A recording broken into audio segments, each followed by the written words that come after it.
I hate drugs. A drug den was raided within the Malacanyang complex. I'd like to thank the committee for inviting me para once and for all malaman natin ang totoo. So, I would like to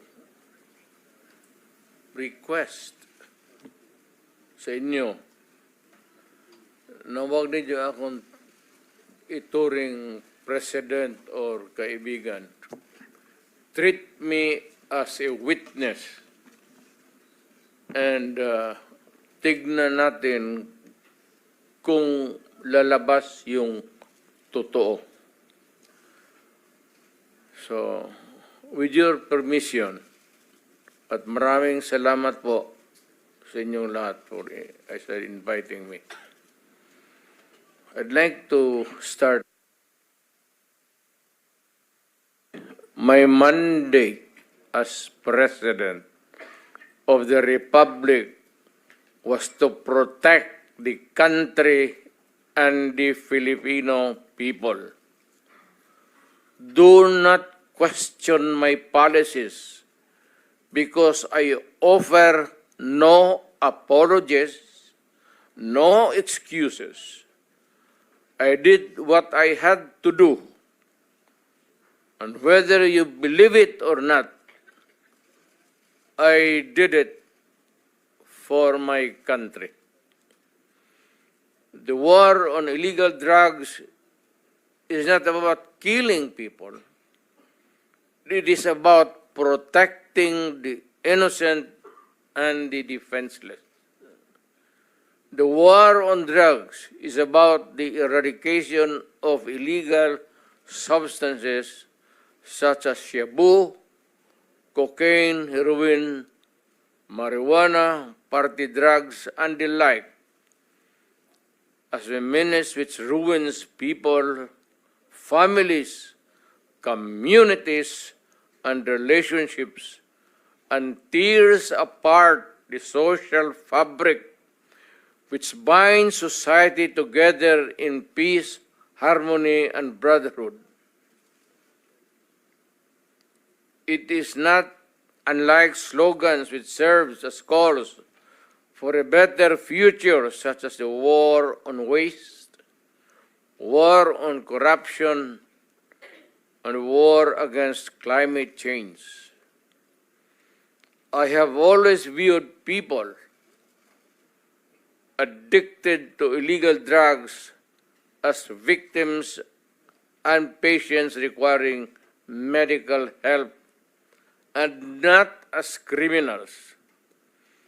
That is why when the war on drugs slogan came into being, coined first as a message to the people of Davao City to stay away from illegal drugs, but at the same time, I had a drug rehabilitation facility constructed in Davao City, a city government expense, manned by Davao City government doctors, psychiatrists, nurses, and health workers, among others, to look after the complete rehabilitation of those addicted to illegal drugs. I believe then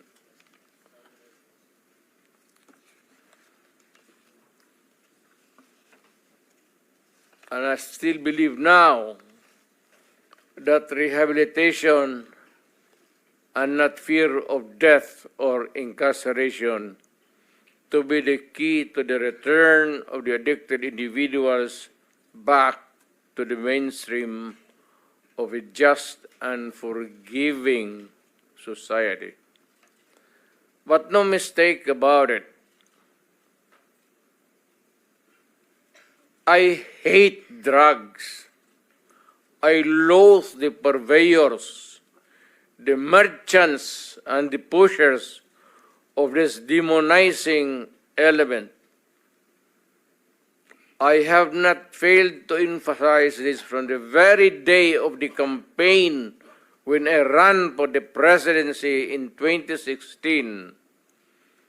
This was my covenant with the Filipinos who believed in me. And to this day, most still agree with what in government have achieved. It is unfortunate that drug-related crimes are on the rise again. Every day you can read about children being raped, people getting killed and robbed. And just recently, a drug den was raided within the Malacanyang complex. This clearly manifests that the purveyors of this menace are back in business.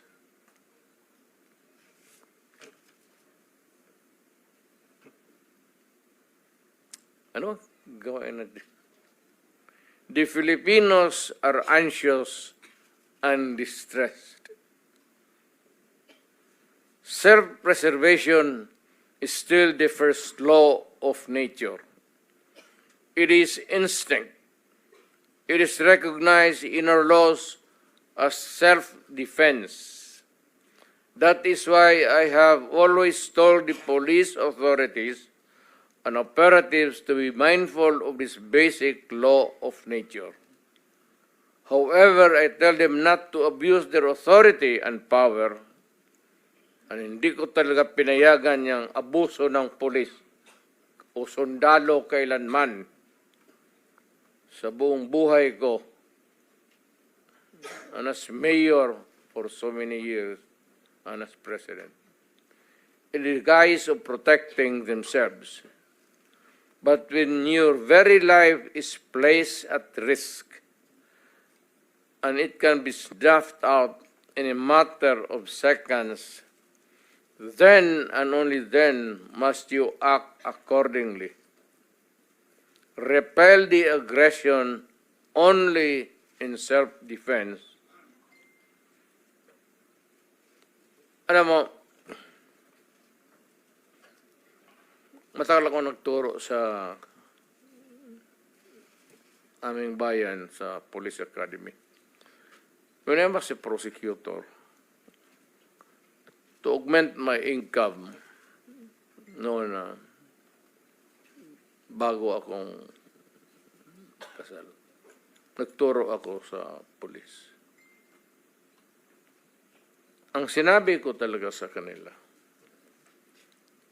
when you are arresting a criminal, you are not supposed to request him to surrender.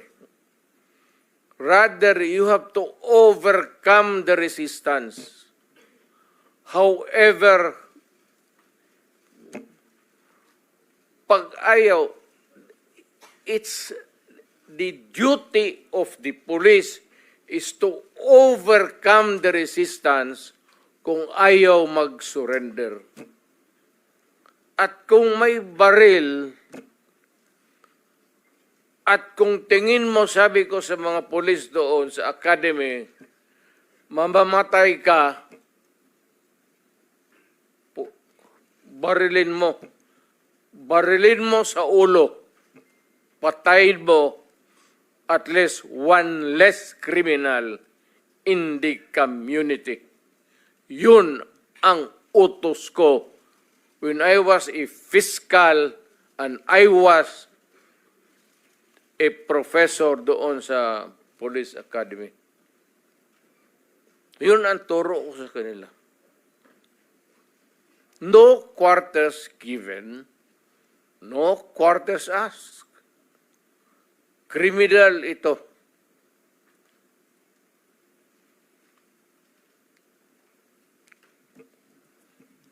Repel the aggression only in self-defense.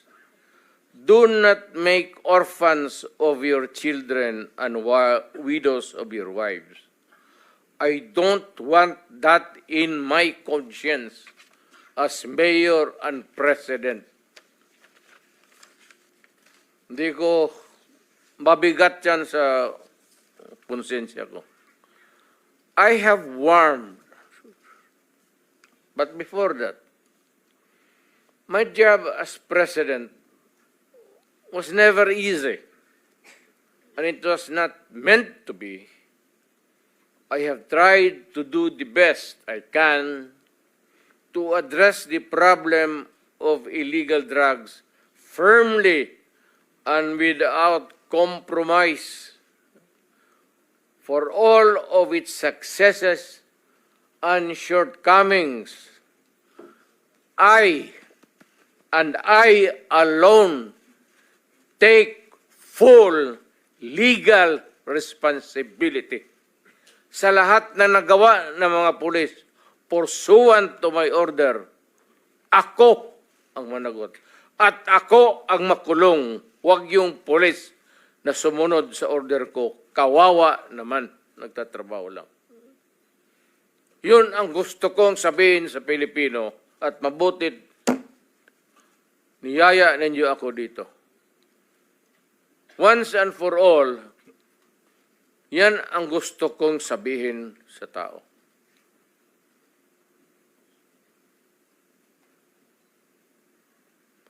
I have warned all of you as your president then and as a private citizen now. Drugs will destroy the Filipino. It will destroy my country. And I will never allow it. Baski ako empleyado sa gobyerno o private citizen, I will do what is necessary to protect my country, my community, at yung mga anak natin. This is a matter of principle. At papagkamatayan ko yan. Maraming salamat.